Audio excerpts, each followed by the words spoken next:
They were here, and then they weren't. Norwegian Coast Guard Report, 1911.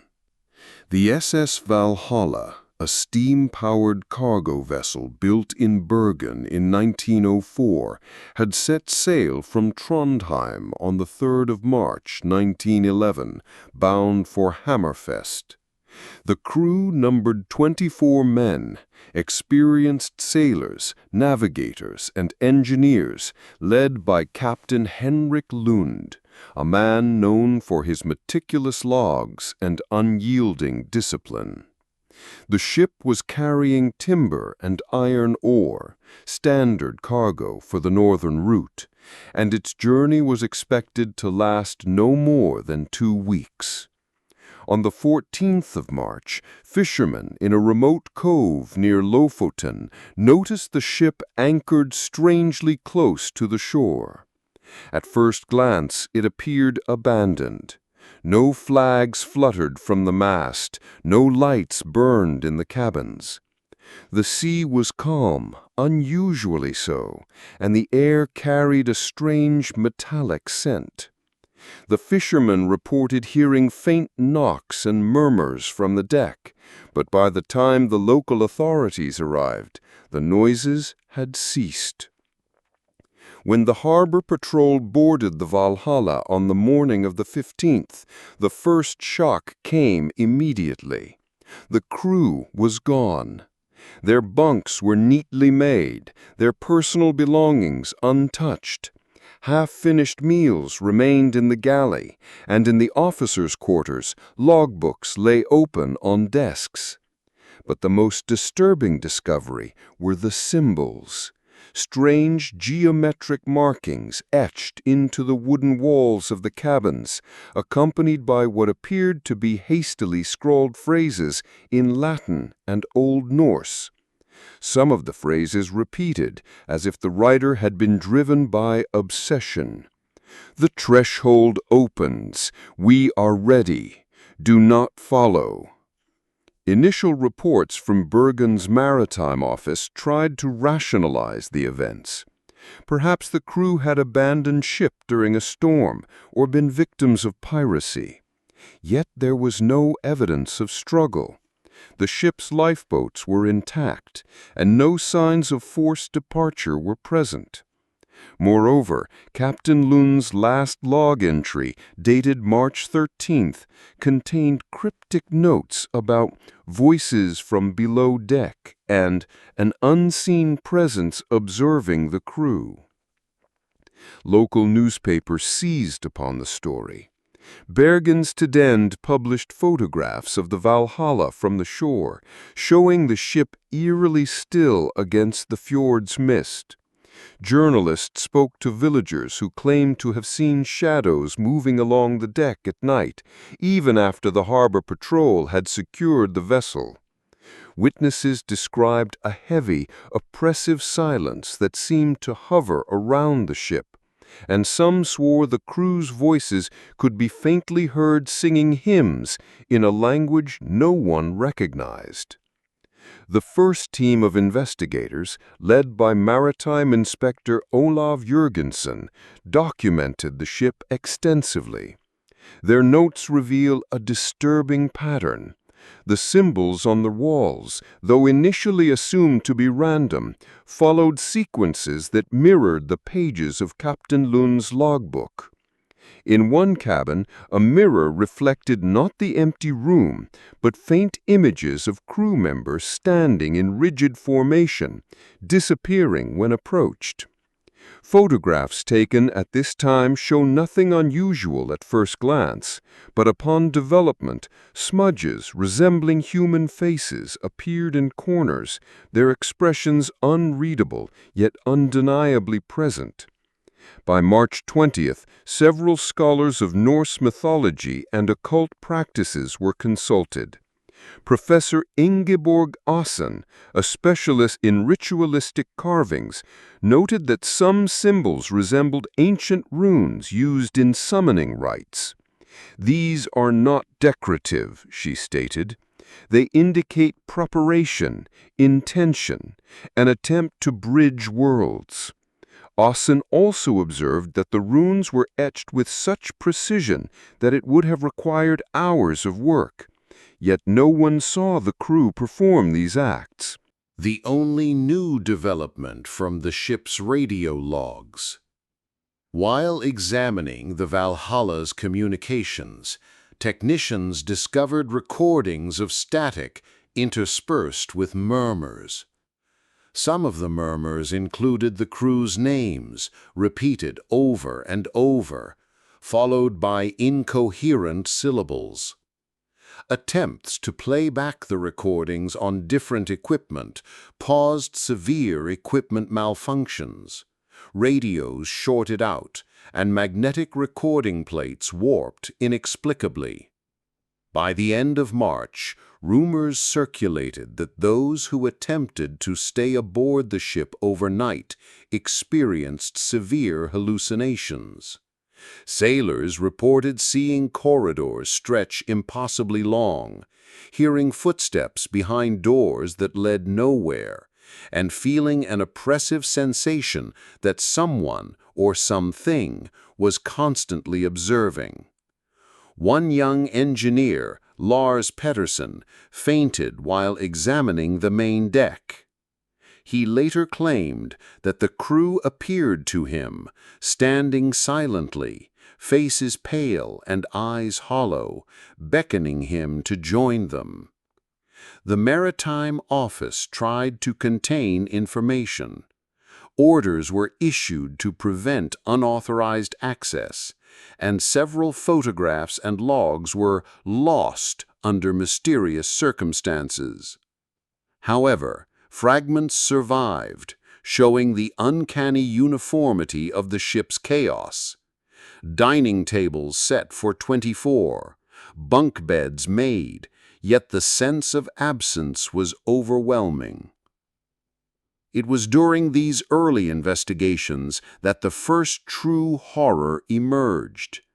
In a small storage room near the engine room, the investigators found a diary belonging to second mate Erik Solberg. Pages had been partially consumed by water, but some entries remained legible.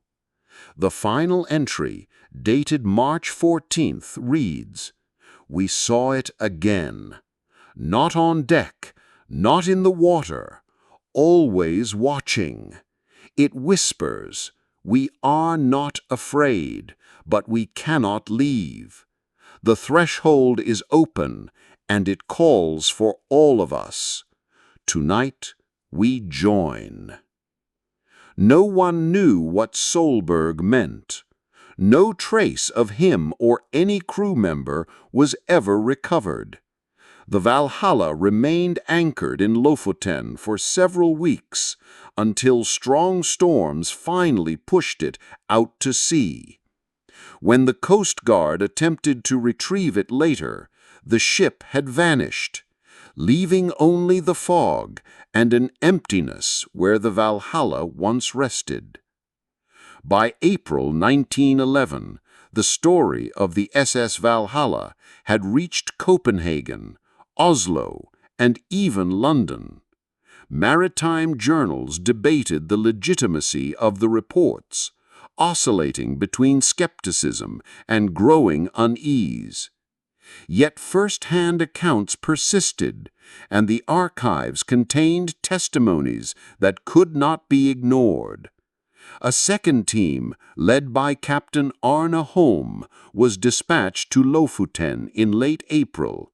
Their mission: locate the vessel, document its condition, and retrieve any remaining logs or artifacts. When Holm's party arrived, they discovered only remnants of ropes and anchors half submerged along the coast. No hull, no crew, nothing remained. Local fishermen reported that a dense fog had appeared overnight, swallowing the cove and the ship entirely. Those who had witnessed it said the fog carried a faint, metallic hum, like the vibration of some vast unseen engine. Determined, Holm organized dives along the fjord floor.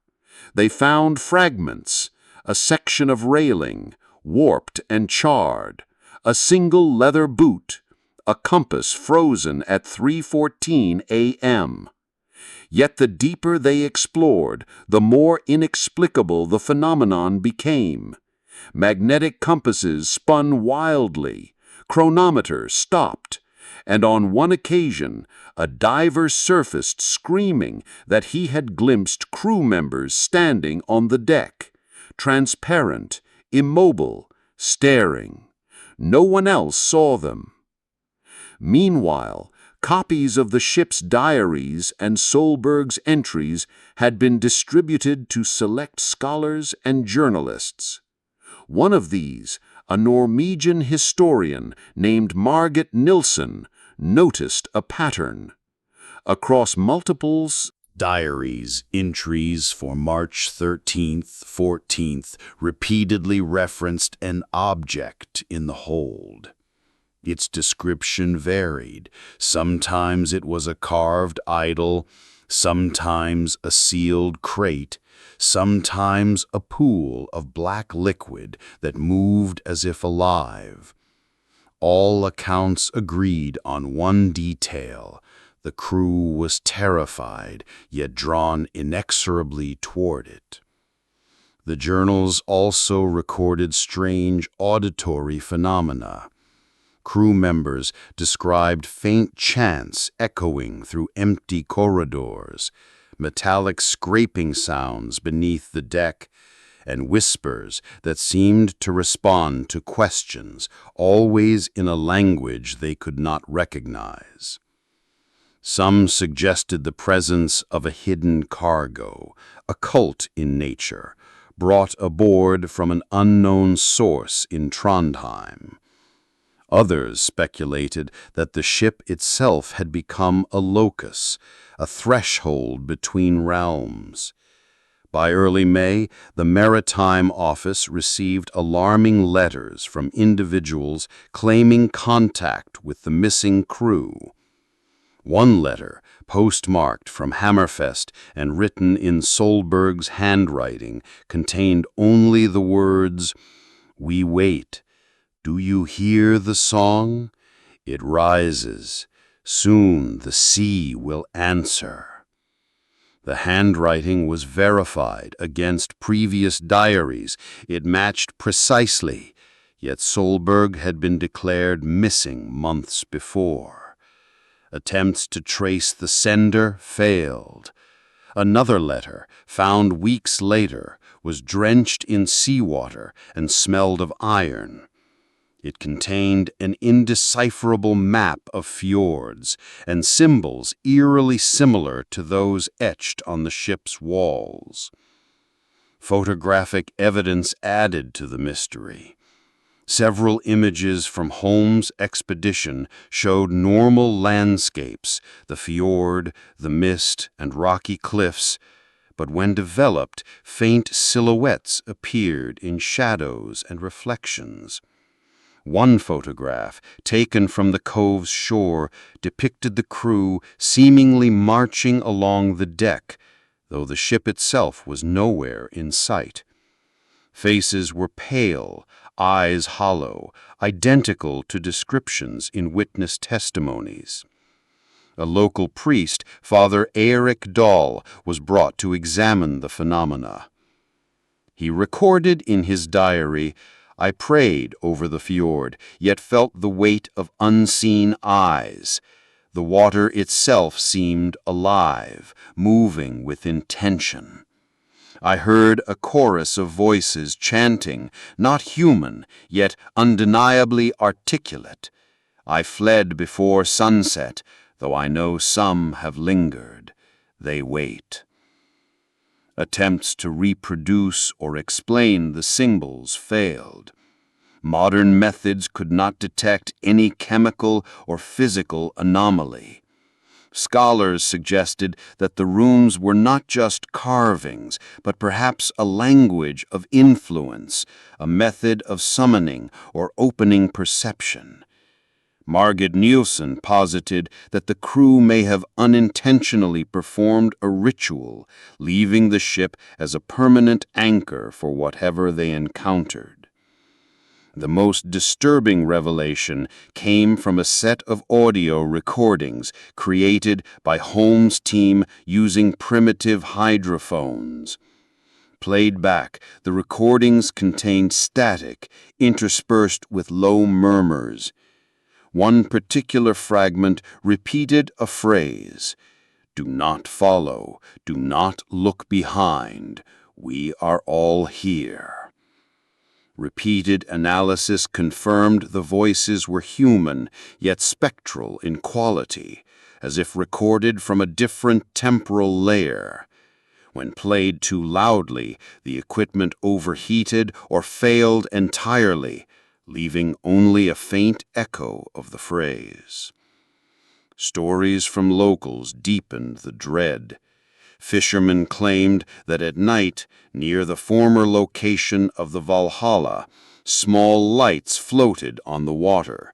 Not torches, not lanterns, but luminescent orbs moving against the wind.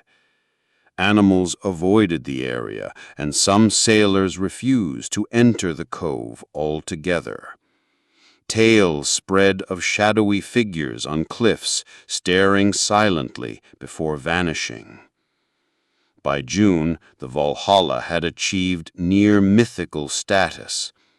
Scholars, clergy, and journalists argued over its nature.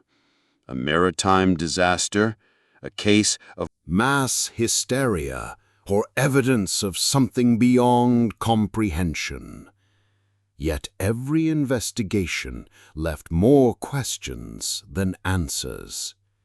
Every diary, photograph, and testimony hinted at a presence, perhaps intelligent, perhaps malevolent, that had consumed the crew, leaving only echoes behind.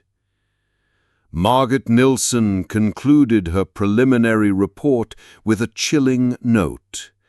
What vanished with the Valhalla was not just flesh and bone. Something persists. The runes, the diaries, the voices, they are a bridge.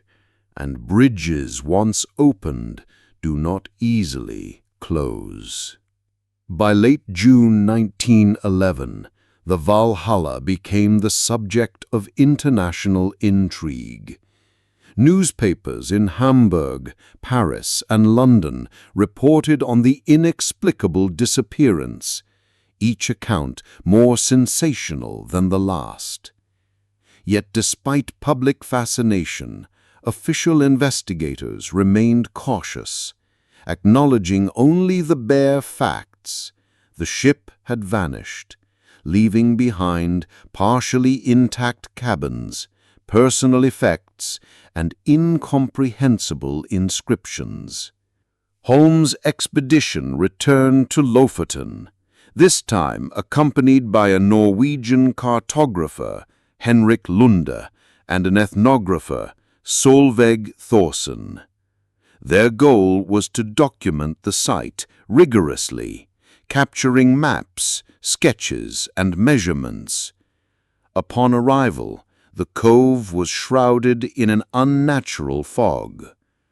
Lunde noted in his journal, "The fog carries a chill beyond ordinary temperature. It smells of iron, and when inhaled, it leaves a metallic taste on the tongue. The cliffs appear distorted, as if the horizon itself bends." The team discovered more artifacts scattered along the shoreline, splintered planks inscribed with indecipherable runes, fragments of journals, and a pocket watch stopped at precisely 3:14 a.m., the same time noted on the compass found weeks earlier. The crew debated whether the artifacts were remnants of the ship or objects transported from elsewhere, displaced by the times of time or some unknown force. Dive attempts intensified. On July 2, 1911, Thorsen descended into the fjord with a small team. Reports from above described screams, muffled but unmistakable, echoing from beneath the surface. Thorsen surfaced with her hair soaked in mud and a terrified expression. She claimed she had seen a hall of mirrors underwater, reflecting the crew in endless repetition, their faces pale, their mouths moving in silent chants. Every reflection contained a small, black, unblinking eye, staring not at her, but at the viewer, at some unseen observer. When the team examined the cabin fragments recovered, the inscriptions grew more sinister. One panel depicted human figures kneeling before a larger, indistinct shape. Another fragment showed a spiraling pattern of runes surrounding a circle, inside which seemed to flicker the outline of a face. Attempted translations yielded phrases that made no linguistic sense, yet evoked a sense of command and warning. Do not step beyond. Watch the tide. He waits. Holm kept a detailed log of these findings. In one entry, he described the crew's growing unease. Morale is deteriorating. Several men refuse to enter certain sections of the cove, claiming they feel observed. Instruments malfunction. We hear whispers, sometimes faint, sometimes almost deafening. They repeat in chorus, but we cannot understand the language. Sleep eludes us. The sea itself seems to pulse. The most alarming discovery came on July 5, 1911. Lunde and Thorsen found a cabin partially submerged in shallow water, intact but with all furniture overturned. Inside lay a single diary, Solberg's, untouched by water or weather. The entries for March 14, 1911, described in painstaking detail a presence aboard the ship. He wrote of shadows moving independent of their owners. Instruments malfunctioned, pinning erratically, and the crew succumbing to a collective compulsion to inscribe symbols on the walls. The final pages were smeared, almost illegible, but one phrase stood out. It watches from below. We tried to flee, yet the ship is no longer ours. It feeds on our will. Tonight, we become part of it. Holmes' team attempted to leave the fjord that evening. As they navigated through the fog, the water became unnaturally still. Then, from beneath, came a low, resonant vibration. It was not a sound of engines, nor of wind, but a living pulse, rhythmic, deliberate. The fog parted briefly, revealing a vast shape submerged just beneath the surface. It resembled a ship, yet elongated, warped, as if seen through water and smoke simultaneously. Crew members reported a sense of vertigo and nausea. Some swore they saw figures on its deck, not moving, yet unmistakably present. Holmes recorded the event. The shape beneath the water is no longer Valhalla as we knew it. It is something else. A hull, yes, but alive, breathing, pulsating. The figures aboard are not reflections, nor hallucinations. They are waiting. I cannot explain what we witnessed. We left, but the sensation follows. I dream of it still. Upon returning to Oslo, photographs developed from the expedition's cameras revealed disturbing anomalies. Faint silhouettes lingered near artifacts, some resembling crew members, others indecipherable forms.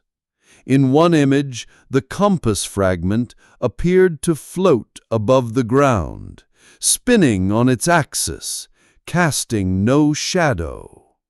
Letters continued to arrive from anonymous sources, echoing Solberg's warnings. We are still here. The water listens. The fog will return. Do not seek what lies beneath. Margit Nilsson, analyzing the latest materials, noted an eerie consistency. All phenomena, whispers, lights, fog, shadows, were confined to the cove and its immediate surroundings. Attempts to remove artifacts were met with misfortune.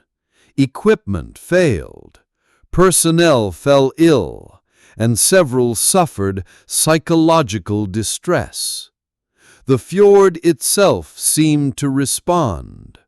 Locals reported tides behaving unpredictably, fog appearing without wind, and animals refusing to approach. One fisherman described an encounter with a floating figure, pale, translucent, staring silently before vanishing into the mist. The SS Valhalla, though vanished, had left a legacy of fear. Diaries, photographs, and eyewitness accounts converged into a single chilling implication. Something beyond comprehension had claimed the ship, and traces of it remained, waiting. Holmes' final log entry, dated July 20th, 1911, ended abruptly. We cannot leave. The cove calls. The shape waits. I hear voices again, whispering, singing. It knows we are here. It always knows. By August 1911, news of Holmes' expedition had reached wider audiences, but official authorities remained cautious. Shipping boards and naval officials warned against further investigation, citing safety concerns. Still, curiosity proved stronger than caution. Small, privately funded expeditions continued, often vanishing without explanation.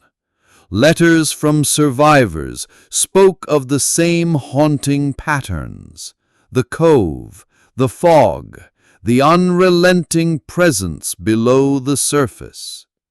Holmes, now deeply affected, returned alone to Lofoten. He brought additional photographic equipment, journals, and measuring devices, determined to document the unexplainable. On August 14th, he entered the fjord. The fog was thicker than ever, curling around the cliffs and drifting across the water in unnatural, slow-motion waves. It carried a metallic tang, stronger than before, and a faint, rhythmic pulse that seemed to emanate from the water itself. The remains of the Valhalla were gone. Holm found the ship more warped than memory or photographs suggested. Planks twisted in impossible angles, cabins sinking into the water yet appearing fully intact. Black symbols glowed faintly on the walls, etched deep into the wood. He noted the carvings pulse, not with light, but with something else, intent or awareness. They are alive. Holmes' first attempt to board the vessel failed. A sudden gust of wind pushed him back, though he was hundreds of meters from shore. Equipment malfunctioned. Cameras would not focus. Compasses spun wildly. Every attempt to set foot aboard was met with resistance, an invisible force that seemed to repel him. By evening, Holmes discovered a small rowboat, previously unnoticed, tethered to a submerged section of the ship. He entered it cautiously. As he neared the vessel, the water's surface rippled unnaturally, reflecting distorted images of the ship and his own face. Then he saw them, the crew of the Valhalla, standing on the deck, pale and silent, their mouths moving in an impossible synchronized chant. Their eyes were hollow, black pits that seemed to draw him closer. Holmes recorded everything in his journal. I hear voices beneath the water, speaking in a language older than memory. The crew appears alive, yet their bodies are distorted, elongated, partially transparent, as if the water itself is part of them. They reach toward me, but not with hands, with intent.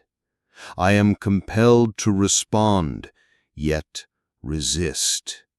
The most disturbing revelation came when he entered the captain's cabin. The room appeared intact, though covered in an unearthly frost. On the desk lay Solberg's final diary, open to the last page. Written in haste, the entry concluded, "It has claimed us. We are vessels, not men. The shape beneath is not water, nor wood, nor flesh. It waits for the next. It is patient. It remembers every face." As Holmes photographed the diary, the cabin shifted subtly.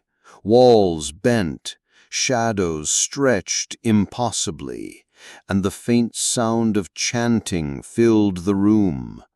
One photograph captured a figure in the corner, indistinct, partially submerged in shadow, yet unmistakably human in silhouette.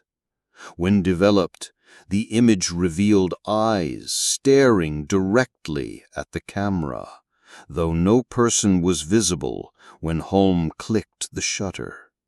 Suddenly, the fog thickened, rolling across the deck like living smoke. The boat rocked violently, and Holmes was forced to cling to the railing. The chanting grew louder, now accompanied by low vibrations resonating through the wood and water. He attempted to leave, but the fog distorted perception. Distances shifted, paths twisted, and the shore appeared further than it physically should have been. Holmes noted a pattern. The symbols on the ship seemed to pulse in response to his attention. As he focused on one cluster, the others flickered, as if acknowledging observation. The sensation of being watched intensified. He described a creeping realization that the Valhalla itself, hull, water, symbols, and crew, was a conscious entity. It did not merely exist. It waited.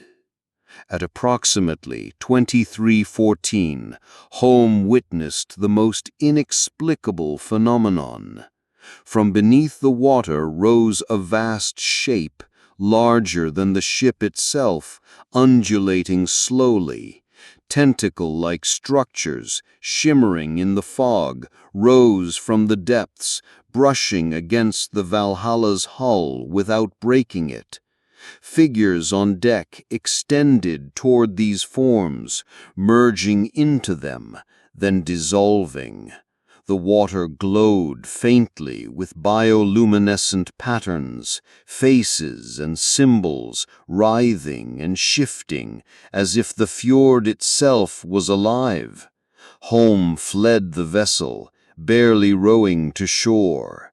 His journal entries after that night were fragmented, alternating between lucid observations with stark and incoherent terror. He described hearing whispers even in Oslo, seeing shadows on walls, and feeling a compulsion to return to the fjord. In the final page, written in shaky ink, he noted, "I have photographs, diaries, maps, evidence, but none explain the shape. It waits beneath, patient. I fear it watches still, through fog and water and memory. We may think it lost, but it is here, always." Letters sent posthumously to colleagues suggested Holmes disappeared shortly after, leaving behind only journals and photographs. Attempts to locate him failed. Locals in Lofoten claimed that some nights a fog rolls down the fjord, and shapes resembling men can be seen walking on the water, chanting in unrecognizable tongues.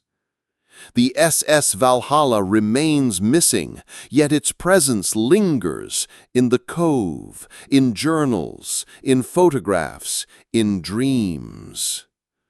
Some who have studied the case report inexplicable sensations, chills, whispers, and a feeling of being observed. The line between past and present, water and vessel, reality and something else seems perilously thin. And so the question remains, what truly claimed the Valhalla, and does it still wait beneath the fog, patient, remembering, watching? The months following Holmes' disappearance saw a surge of interest in the Valhalla among both scholars and amateur adventurers. Reports circulated sporadically, each more unsettling than the last. A fisherman from Henningsvar claimed to see lights moving beneath the fjord at night, forming shapes that resembled a ship, yet no vessel was ever there. Others heard singing echoing across the cliffs, voices distorted, neither male nor female. In Oslo, Holmes' photographs were studied by the Royal Maritime Museum. The images were ambiguous. Some clearly showed the ship and crew, yet one photograph in particular drew attention. It depicted the captain's cabin, but in the shadows behind the desk, a figure appeared, partially submerged in darkness. Experts swore the image was authentic. No manipulation or double exposure could account for it. The eyes of the figure seemed to follow the viewer, evoking a primal unease. Rumors persisted that Holmes' last journal pages were missing, torn or taken by unknown hands. Some claimed the fjord itself was an active force, selectively revealing evidence. Locals spoke of strange tides, boats drifting aimlessly, compasses spinning, and fog rolling in only over the areas of interest. All attempts to map the phenomenon failed. Survey teams reported that distances seemed to fluctuate, landmarks shifting overnight. By the spring of 1912, an anonymous letter reached the Norwegian authorities. Its writer claimed to have entered the fjord at night, guided by the light of a half-moon. The letter described seeing the Valhalla fully intact and figures moving on deck. The water glowed beneath them, faces and symbols appearing on its surface, twisting in impossible patterns. The letter concluded, "Do not seek it. It waits, patient, observing. We are not alone here." A historian, Dr. Ingrid Thorson, compiled these accounts into a paper in 1913. She analyzed the crew's journals, Holmes' photographs, and local testimonies. In her conclusion, she noted an unsettling possibility, that the Valhalla was not merely lost to the fjord, but had merged with something preternatural, a consciousness that manipulated perception, space, and memory. She wrote, "There is insufficient evidence to determine the mechanism, yet the recurring patterns, symbols, fog, and water suggest an entity beyond human comprehension. Perhaps it is a remnant of the fjord itself, or something older, patiently observing, awaiting recognition." In subsequent years, the fjord remained an enigma. The place of caution. Explorers and fishermen avoided certain coves. Those who did venture near reported sickness, hallucinations, or an overwhelming sense of dread. Yet reports continued, sporadically.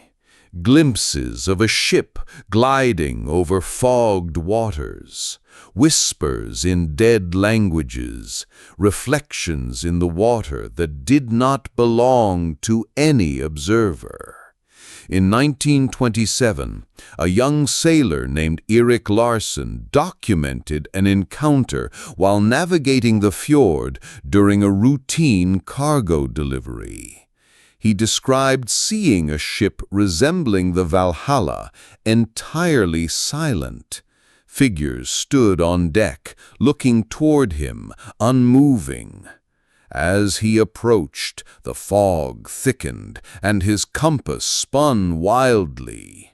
He turned to retreat, but the fjord appeared endless. It was only when he closed his eyes and prayed that he found himself suddenly back near shore, the ship gone. Larsen's notes mentioned a faint marking carved on a rock, a symbol identical to those in the Valhalla's cabins. Even decades later, the story persisted. Archivists in Bergen uncovered Holmes' original journals in 1930, yellowed and brittle. Marginal notes, likely added in the final days of his sanity, described hearing the crew's whispers even in the city. Voices calling from the water, symbols forming in reflections on glass, fog appearing inexplicably over rooftops. To this day, the fate of the SS Valhalla remains unsolved. Some claim the fjord claimed the vessel. Others suggest a consciousness inhabiting both ship and water. Photographs, diaries, and first-hand testimonies hint at a reality beyond comprehension, where perception, memory, and water itself are malleable. Those who examine the case often feel watched, even when alone. Cameras malfunction inexplicably. Compasses spin wildly. Water, no matter the source, seems to ripple unnaturally.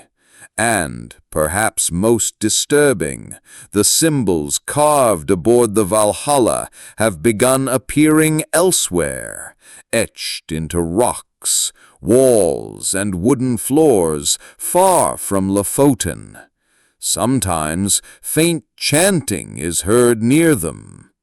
The final entry in Holmes' recovered journal ends abruptly, mid-sentence.